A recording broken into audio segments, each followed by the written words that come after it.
Imagine a life where no moment catches you off guard, where frustration, anger, and stress rise but do not control you. A life where you face challenges with clarity, not regret. Most people don't live this way. They react, snapping in anger, drowning in worry, acting before they think. And every time they do, they lose control. But the Buddha taught another way. A trained mind does not react, it responds. It sees clearly, acts with wisdom, and remains steady no matter what life brings. In this video, you'll learn 10 Buddhist principles to break free from impulsive reactions and master your mind. These are practical, tested teachings, not just ideas, but steps you can use right now. If you want control over your emotions, it starts here. Let's begin. 1. Nothing is permanent. You're stuck in traffic, running late for something important. You grip the wheel tighter, frustration rising with every passing second. Or maybe someone says something that offends you, and the anger stays with you long after the conversation is over. Even when the moment is gone, the feeling lingers, replaying in your mind like a loop you can't escape. This is what most people do. They hold on to emotions as if they are permanent, as if what they feel right now will last forever. But if you take a step back, you'll see the truth. Nothing stays the same. The stress you felt last week is no longer here. The sadness that consumed you last year has faded. Even the happiest moments of your life, no matter how much you wanted to hold on to them, eventually passed. Everything rises and everything fades. The Buddha said, "Whatever arises, ceases." Just like waves crashing onto the shore, emotions come and go. The storm may feel overwhelming in the moment, but it always passes. The problem is, most people don't realize this in the middle of their suffering. They believe the feeling will last, and that belief makes it stronger. So how do you break free from this cycle? How do you stop letting temporary emotions control you? So how can you fix this problem? The key is to train your mind to see emotions for what they really are. Temporary experiences, not permanent realities. When you can do this, emotions lose their grip on you. Here's how to start. Pause and observe. The next time you feel overwhelmed by anger, stress, or sadness, don't resist it and don't react to it. Just observe it. Notice how it feels in your body. Instead of saying, "I am angry," say, "There is anger in me." This small shift creates distance between you and the emotion. Shift your perspective. When you're stuck in a bad moment, ask yourself, will this matter in a year, a month, even a week? Most of the time, the answer is no. Realizing how small this moment is in the grand scheme of your life makes it easier to let go. Detach from the feeling. Imagine emotions as visitors knocking at your door.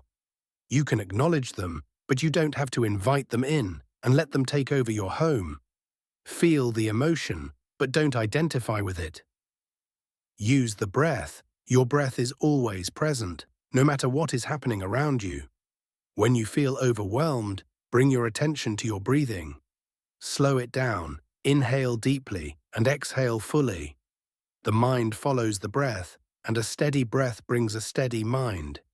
Your emotions are real, but they are not permanent. The moment you stop treating them as something that defines you, they lose their power over you. The next time frustration, anger, or sadness arise, remind yourself, this will pass, because it always does. And when you master this understanding, you don't just react to life, you respond with clarity, wisdom, and control. 2. See, don't assume you walk past someone you know and they don't say hello. Immediately, your mind starts racing. Did I do something wrong? Are they upset with me? A friend cancels plans at the last minute, and you assume they don't value your time.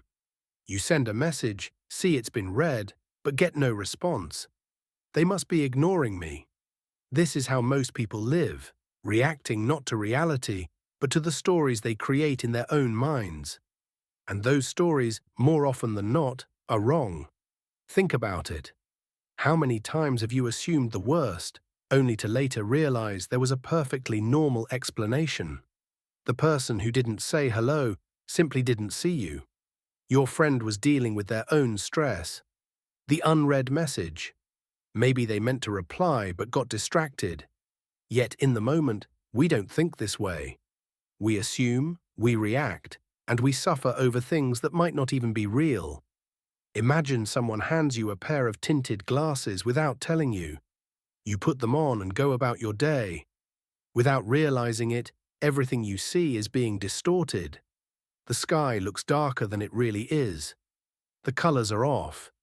And because you don't know you're wearing the glasses, you assume this is just how the world looks.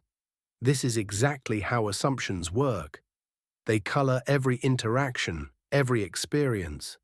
They make us see problems that aren't there, threats that don't exist, and insults that were never intended. The Buddha said, "With our thoughts, we create the world." If your thoughts are full of assumptions, the world you experience will be full of unnecessary suffering. So how do you remove the tinted glasses? How do you stop assuming and start seeing things for what they really are? How to fix this problem? Catch yourself in the act. The next time you feel hurt, offended, or frustrated, pause and ask yourself, am I reacting to facts or just to my own interpretation? Seek clarity before reacting. If you're unsure about someone's behavior, don't assume, ask. If something seems off, investigate before jumping to conclusions. Choose the most generous explanation.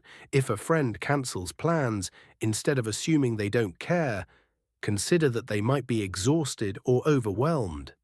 Give people the same understanding you'd want in return. Detach from the need for certainty. Not everything needs an answer. Learn to be okay with not knowing. Uncertainty is not a threat. Your assumptions do not reflect reality. They reflect your fears, insecurities, and past experiences. The moment you stop believing them, you stop being controlled by them. The next time your mind starts creating a story, ask yourself, is this true? Or am I just wearing tinted glasses? 3. What you feed grows. Have you ever noticed that the more you focus on something, the bigger it seems to get? You have a small worry, and before long, it takes over your entire day. You feel a little irritated at someone, and soon everything they do annoys you. Or maybe you start feeling grateful for something small, and suddenly life feels lighter. This isn't random, it's a pattern. Whatever you give your energy to, whether it's stress, anger, peace, or gratitude, will grow. Your mind is like a garden. If you water the weeds, they will take over. But if you nurture the right seeds, they will flourish. Imagine you're holding a magnifying glass over a dry leaf. At first, nothing happens. But the longer you focus the sunlight, the more intense the heat becomes until eventually the leaf catches fire. Your thoughts work the same way. If you keep feeding your anger, frustration, or self-doubt, they will burn brighter. If you keep feeding your patience, clarity, and wisdom, they will strengthen. The Buddha said, what you think, you become. What you feel, you attract. What you imagine, you create. Most people don't realize how much control they have over their own minds. They assume emotions just happen to them. But the truth is, emotions grow based on what you choose to focus on. How to fix this problem? Become aware of what you're feeding. The next time you feel overwhelmed by negativity, stop and ask yourself, what am I focusing on right now? Am I feeding the problem or the solution? Shift your attention consciously. If you notice yourself dwelling on frustration or worry, make an intentional shift. Ask yourself, what else is true in this moment? Gratitude, perspective, or even just focusing on your breath can redirect your mind. Don't feed what you don't want to grow. Every time you ruminate on a past mistake, you strengthen it. Every time you replay an insult, you deepen its impact. Instead, starve the thoughts that drain you and feed the ones that lift you. Nurture the right seeds daily. If you want more peace, practice stillness. If you want more patience, practice slowing down. What you cultivate today becomes your mind tomorrow. Your mind is always growing something. The only question is, are you feeding what helps you or what harms you? The next time a thought or emotion arises, remember, you have a choice. And whatever you choose to nurture will become your reality. 4. Compassion dissolves conflict. What if the next time someone was rude to you, you didn't take it personally? What if, instead of reacting with frustration, you responded with understanding? Most people do the opposite. Someone snaps at them and they snap back. A disagreement turns into a fight, and suddenly small conflicts spiral into deep resentment.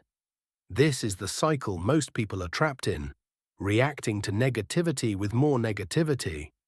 But here's the truth: anger cannot drive out anger, just like fire cannot put out fire. The only thing that truly dissolves conflict is compassion. Imagine you're walking down the street and a stranger suddenly shouts at you. Your first instinct might be to get defensive or yell back. But then you notice they're in pain. Maybe they just got terrible news. Maybe they're struggling with something you can't see. Suddenly, your anger fades. You no longer see them as an enemy, but as a human being who is suffering. Compassion doesn't mean letting people walk all over you. It means seeing the truth. People who hurt others are often hurting themselves. The Buddha said, "Hatred does not cease by hatred, but only by love." This is the eternal rule. When you recognize this, your response changes. Instead of fueling the fire, you put it out. Instead of letting other people's emotions control you, you remain steady. How to fix this problem?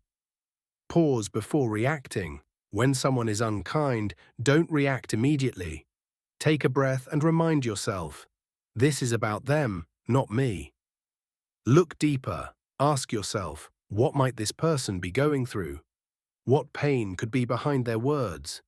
Seeing their suffering makes it easier to respond with understanding. Respond with strength, not weakness. Compassion is not weakness, it's power. Instead of feeding the conflict, say something that diffuses it. Sometimes silence is the best response. Other times, a calm word can shift the entire situation. Don't carry their pain. Just because someone else is angry doesn't mean you have to be.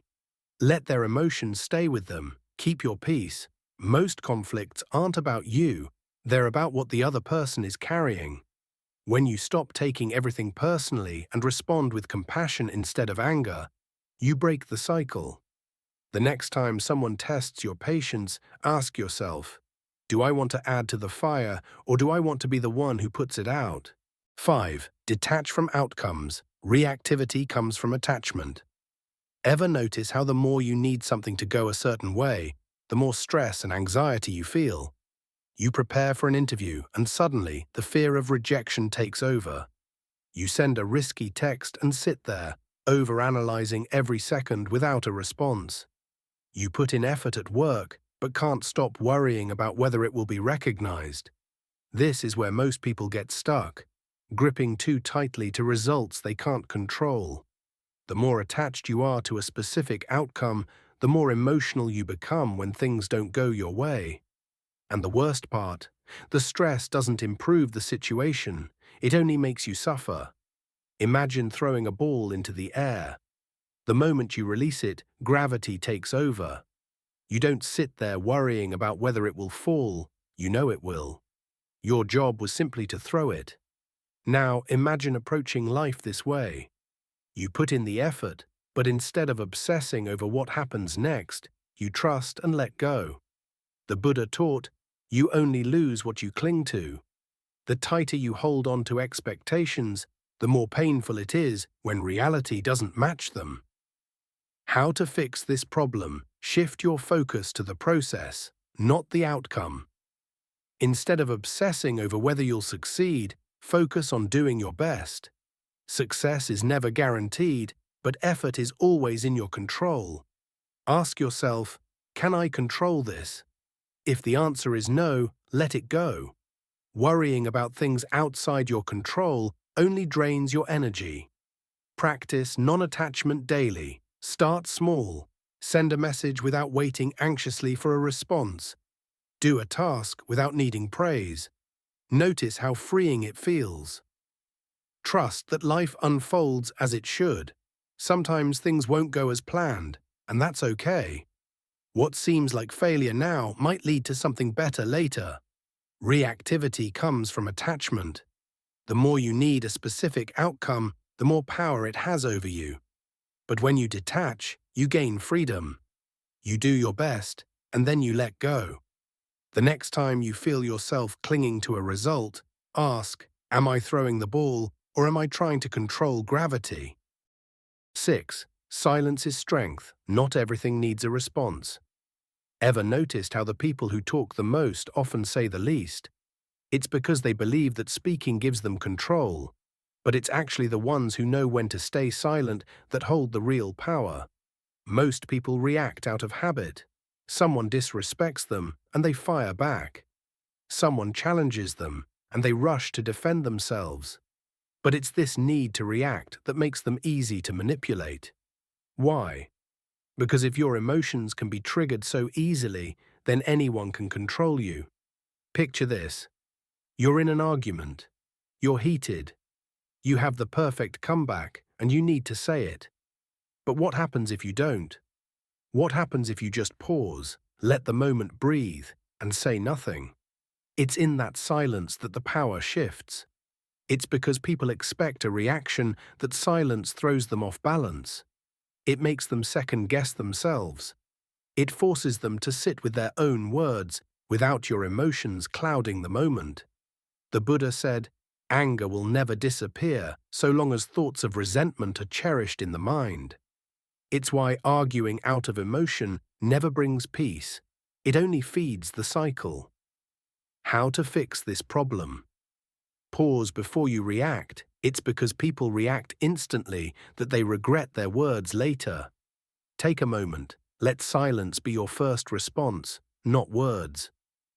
Recognize that not every battle is worth fighting. It's because you engage in unnecessary arguments that you drain your energy. Ask yourself, does this truly require a response? If not, let it go. Let silence work for you. It's because silence creates discomfort that people reveal their true selves. If they're wrong, they'll feel it. If they're wise, they'll see it. Either way, you don't have to say a thing. Understand that words are like currency. It's because people speak carelessly that their words lose value. Speak less, but when you do, make it count. It's not silence that makes you weak. It's reacting to everything that keeps you stuck. Strength isn't about proving a point, but knowing when it's not worth proving. It's because silence protects your peace that it's the greatest weapon you have. Next time someone tries to pull you into a reaction, ask yourself, do I really need to respond? Or is silence the stronger move? 7. The middle path. Avoid extremes. Balance leads to clarity. Have you ever felt like you're either all in or completely out? Like you either work non-stop or do nothing at all? You push yourself to the limit, then burn out. You chase pleasure, then feel empty. It's like life keeps swinging between two extremes. Never stable, never peaceful. Most people believe they have to choose one side or the other. They think happiness comes from going all out in one direction, working endlessly, indulging fully, or cutting everything off completely. But it's because they live in extremes that they never feel balanced. Why? Because when you swing too far one way, life always pulls you back the other. Think of a tightrope walker. They don't lean too far left or too far right. It's because they stay centered that they don't fall. Life works the same way. When you cling too tightly to something, whether it's success, control, pleasure, or even discipline, you create suffering. Why? Because everything in excess turns into its opposite. Too much discipline becomes rigidity. Too much pleasure becomes emptiness. Too much thinking becomes anxiety. The Buddha called this the middle path. It's because balance brings clarity that extremes always lead to struggle.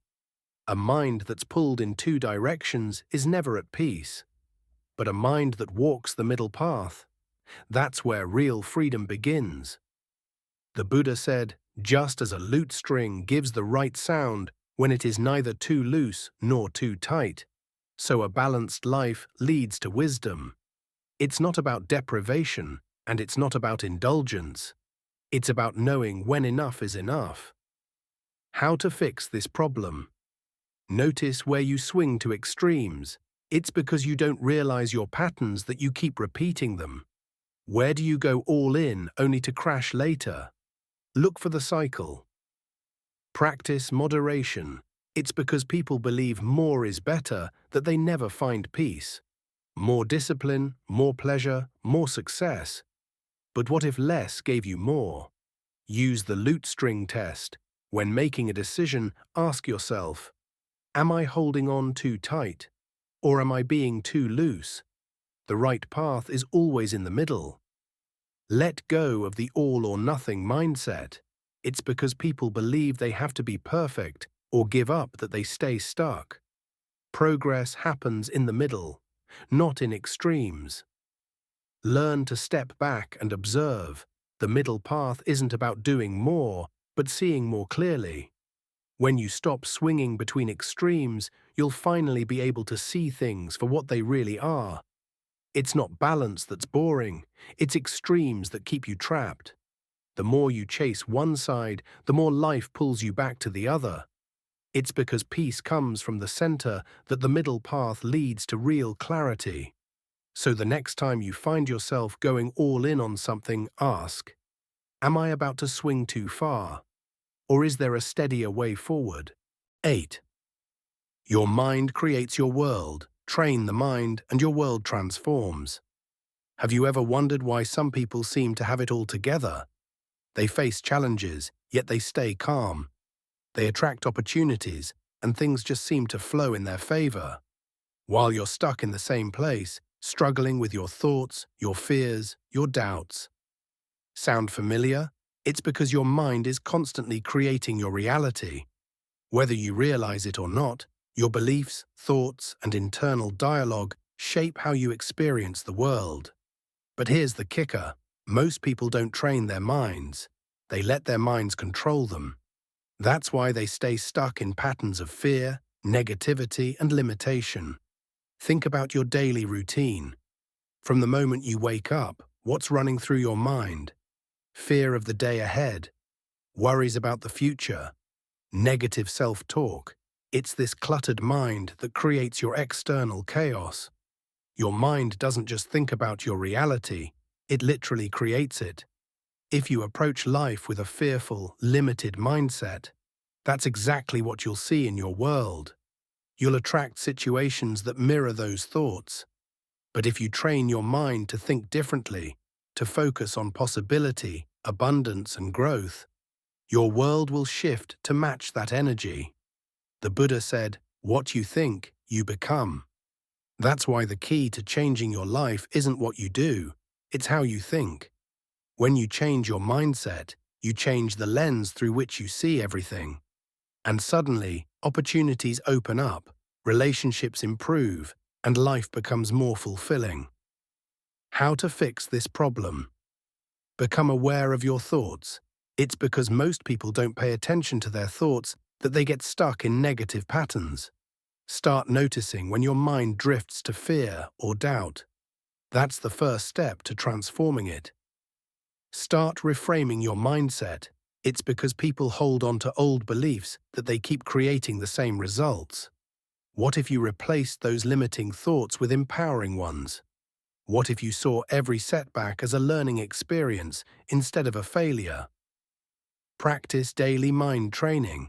It's because they don't train their mind that most people stay stuck in the same loop. Whether through meditation, affirmations, or simply practicing gratitude, take time each day to focus your mind on positivity and growth. Your mind needs to be intentionally shaped. Surround yourself with positive energy. It's because people hang out with negative influences that they can't break free from their patterns. Start surrounding yourself with people who uplift you, who challenge you to grow, and who push you to think bigger. Visualize the life you want. It's because people don't use their imagination that they don't create the life they desire. Take time each day to picture your dream life. See it clearly. Feel it. The mind can't differentiate between real experiences and imagined ones. The more you visualize, the closer you get to making it real. It's not the world that needs to change, it's your mind. Your reality is a reflection of what's going on inside you. When you start controlling your mind, you start controlling your world. So here's the challenge. What if you spent a week intentionally shaping your thoughts? What if you replaced every limiting belief with a new empowering one? How would your world change? 9. Master the breath. Your breath is the key to control. Slow it down and the mind follows. What if I told you that in the moments you feel the most anxious, frustrated, or overwhelmed, there's a simple tool right under your nose that can bring instant peace? Most people don't realize this, but their breath is the key to unlocking control over their mind. You've probably been in a situation where your emotions started spiraling out of control, whether it was in an argument, at work, or just dealing with life stress. The faster your thoughts race, the faster your breath speeds up, right? But here's the thing, your breath is a direct link to your state of mind. When you control the breath, you control your thoughts. But instead, people often react. They're caught up in the rush of emotions without realizing they're feeding that frenzy by shallow, quick breathing. And that's the problem. Think about the last time you were anxious or stressed. What happened to your breath? It probably got quicker, more shallow. When your breath is fast, your mind is fast. Your thoughts race, your anxiety builds, and you feel like you're losing control. But when you slow your breath down, your mind follows, just like a car slowing down when you take your foot off the accelerator. Here's the thing, you don't have to be at the mercy of your emotions. The Buddha said, just as a bow is useless without a string, the mind is useless without control over the breath. In other words, if you can master your breath, you can master your mind. How to fix this problem? Pay attention to your breath. It's because most people don't notice their breath that they keep spiraling into stress. Start by simply noticing when your breath is shallow or rapid. Being aware is the first step to slowing it down. Practice deep breathing. It's because shallow breathing keeps you in the fight or flight state that you stay anxious. Try this. Inhale for 4 counts, hold for 4, and exhale for 4. This rhythmic breathing will start to calm your nervous system and shift your mindset. Use the breath to center yourself. The next time you feel overwhelmed, focus on your breath. Inhale deeply, exhale slowly. Do this until you feel your body and mind relax. In moments of chaos, the breath brings you back to center. Breathe through emotions. It's because people bottle up emotions that they get overwhelmed. When you feel anger, fear, or frustration, breathe through it. Let the air fill you, and as you exhale, release the tension. This simple act can shift your emotional state in seconds. Incorporate breathwork into your routine. It's because people only focus on breath in times of crisis that they don't use its full potential. Make breathwork a daily practice.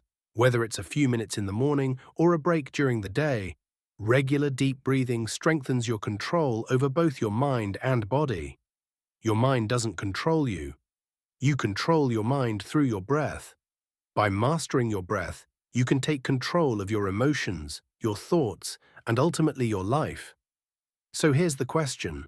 When life gets intense, will you keep letting your breath speed up with your mind, or will you slow it down to regain control? The choice is yours. 10. Pain is inevitable, suffering is optional, you can't control what happens, only how you meet it. Ever felt like life is just piling on the pain? Whether it's losing a job, going through a breakup, or facing a health scare, it's easy to feel like things are always going wrong. And no matter how much you try, it seems like the punches keep coming. The truth is, pain is inevitable. Life will throw challenges your way, whether you want it or not. However, suffering, on the other hand, is optional. The way we respond to pain is what determines if we will suffer. The pain of life doesn't have to drag you down if you choose not to let it. Think about the last time you experienced something painful. Perhaps you faced a failure, lost something valuable, or dealt with a loss. What happened? Did you spiral into self-doubt or frustration? When pain comes, many people resist it, trying to control it or ignore it. And that's when suffering starts. But here's the thing, pain is an unavoidable part of life, but suffering comes from our reactions to it. When you resist, fight, or get stuck in negative emotions, that's when suffering takes hold. But if you learn to accept pain as it is, without resistance, you can free yourself from suffering. The Buddha taught, pain is certain, suffering is optional. This simple statement holds so much power. The fact that pain is inevitable doesn't mean you have to suffer endlessly. You have a choice in how you respond to what life throws at you. How to stop suffering. When pain strikes, accept the pain, don't resist it. When pain arises, the first thing you should do is accept it. Don't try to push it away or pretend it's not there. Accepting pain doesn't mean you like it or want it, but you stop fighting it. This simple act of acceptance is the first step to breaking free from suffering. Shift your perspective on pain. Instead of viewing pain as something that's out to destroy you, consider it as an opportunity for growth. Pain has a way of teaching us things about our desires, our limitations, and our attachments. See pain not as an enemy, but as a messenger. It's helping you grow, even if it feels uncomfortable. Practice mindfulness and awareness. In the heat of the moment, when pain strikes, your mind can easily spiral out of control. Instead of letting fear, anger, or sadness take over, practice mindfulness. Slow down, focus on your breath, and stay grounded. This gives you space to pause and respond to the situation rather than react to it emotionally. Show compassion to yourself. When pain arrives, it's easy to beat yourself up, thinking, "Why me? Why is this happening?" Instead of criticizing yourself for feeling pain, show kindness and compassion. Recognize that it's okay to feel hurt, but that doesn't mean you have to suffer. Speak to yourself as you would speak to a close friend, with kindness and understanding. Change your expectations. Often we suffer because we expect life to be smooth and pain-free. When something goes wrong, we feel betrayed or out of control. But life is full of ups and downs. By releasing the expectation that everything will go according to plan, you allow yourself to handle life's unpredictability with ease. Let go of attachment. The more you cling to outcomes and expectations, the more you set yourself up for suffering. Letting go of attachment doesn't mean giving up. It means allowing yourself to be free from the need to control everything. When you let go of attachment, you take away the source of much of your pain. Take someone like Nelson Mandela. He was imprisoned for 27 years and endured unimaginable suffering. But he never allowed the pain of those years to define him or his future. He accepted the reality of his situation and chose to focus on what he could control: his thoughts, his reactions, and his sense of purpose. He didn't allow the pain of injustice to turn into lifelong suffering. Another example is Viktor Frankl, who survived the horrors of the Holocaust. He said, "Everything can be taken from a man but one thing, the last of the human freedoms, to choose one's attitude in any given set of circumstances." He understood that even in the most painful circumstances, he had the power to choose how he responded. Life will always involve pain, but suffering is optional. By accepting pain, Practicing mindfulness and shifting your perspective, you can change the way you meet life's challenges. Pain can be a teacher, and suffering only arises when you resist or react without awareness. So next time life knocks you down, ask yourself this: will I let this pain control me, or will I choose to face it with acceptance and peace? The choice is yours.